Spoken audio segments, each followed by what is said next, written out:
This video is sponsored by NerdWallet, but more on that later. Whether you're trying to pay off debt, save money, or start a business and turn it into a full-time thing, side hustles are one of the most powerful tools towards generating wealth and reaching financial independence. It's completely changed my life, so here are some tips to make yours better. So the first thing that is wicked important is choosing the right one and doing some research ahead of time. There's so many people out there who are trying to rip you off. There's multi-level marketing scams, or there's people trying to show you how to start an Amazon FBA agency or some type of thing that you think is kind of like a get rich quick type of thing. So you want to do your research ahead of time before you get suckered into wasting months of your life and hundreds or even thousands of dollars investing in a business. Like 5 years ago, I spent about 6 months wasting time and again, hundreds of dollars on Amway. It was a complete waste. I know tons of people who have done similar things with all these different multi-level marketing things. Very occasionally they do work out for people, but for the most part, it's just gonna be a waste of time and money, and doing some research ahead of time would have let me know the odds of that, of actually succeeding, actually making a living at it are very bad. And it's also very important when you are trying to pick what you should do is setting your goals so you know what direction you should go.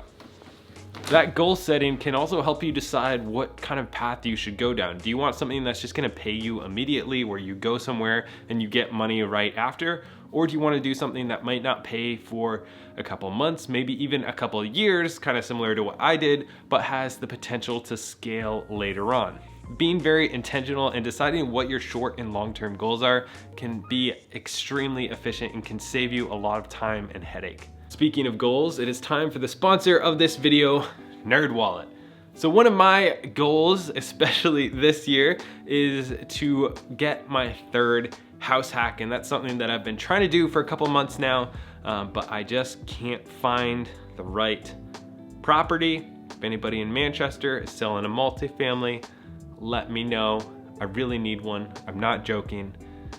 Please help. But anyways, that's been one of my, I would say, side hustles almost, but really just an investment tool that I've been using is getting multiple house hacks. Hopefully this next one will be able to stay in for a couple of years so we don't have to keep moving from house to house, but it has been really helpful and allowed me the freedom to just work my side hustles and not actually have a job. So that's another really cool thing that I've really loved about buying multifamilies. Anyways, this time I'm trying to make sure that I have the best rate and the best loan, finding a great lender before I find that next property, which I will eventually find at some point in life.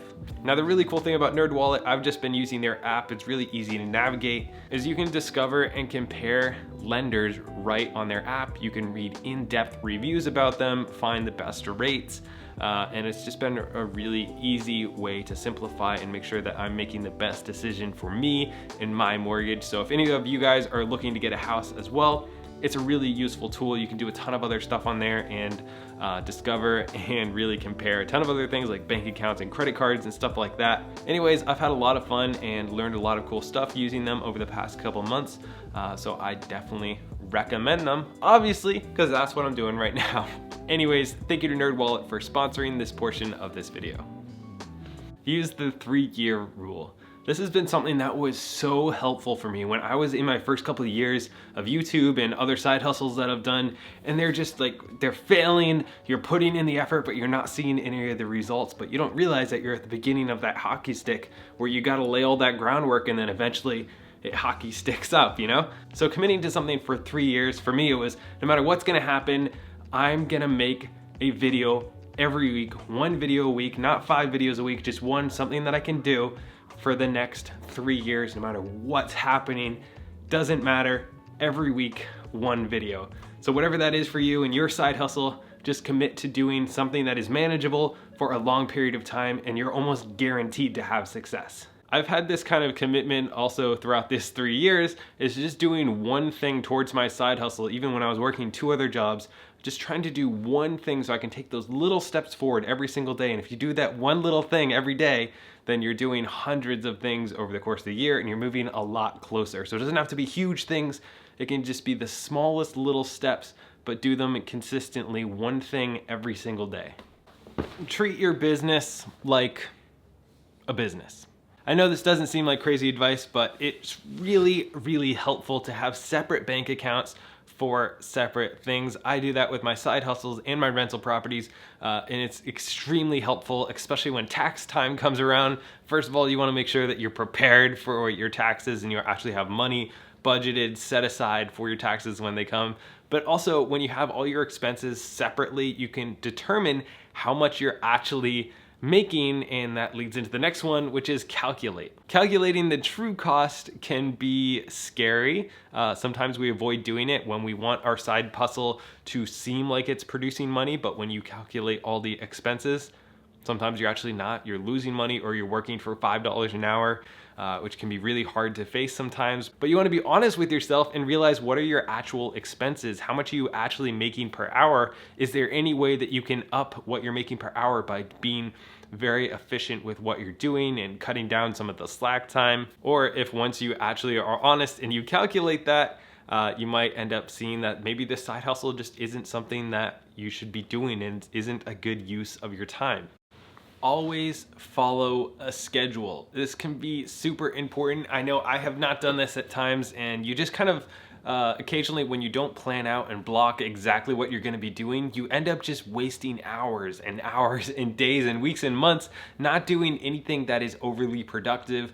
Or you can go the other extreme and it just takes over your life, which I've also done as well, where nights, weekends, all the time, you just wake up early and you go to bed late working on this, and sometimes that's all not necessary. And you also have to determine, do you want to do that to get it done quicker, or do you want to still have some part of your life that you enjoy and not have this kind of just take over absolutely everything?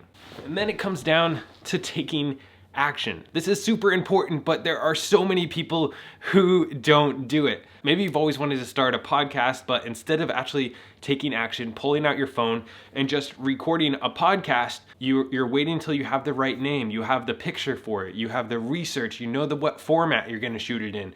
Are you gonna do audio and visual? I know people who have spent months planning something and then they either never get started or they get started months later, as opposed to just jumping into it, taking action, learning from your mistakes, really diving into it. So planning is important, but if you're just planning until you have the right, website name and the right logo, and you have your business plan and your dreams and all this stuff, as opposed to actually stopping and taking action, that is what is most important. That's why I have on my phone, if you make the best whatever, you will win. That's what it comes down to. Are you actually making the best product that you can? Are you making something, or are you thinking about it and planning it and doing all the edges and all this other stuff? No, it comes down to actually making something. I think that's super important, especially when you're getting started. If you guys enjoyed this video, don't forget to subscribe and hit the bell. Usually I talk about minimalism, saving money, so if that's something that interests you guys, feel free to subscribe.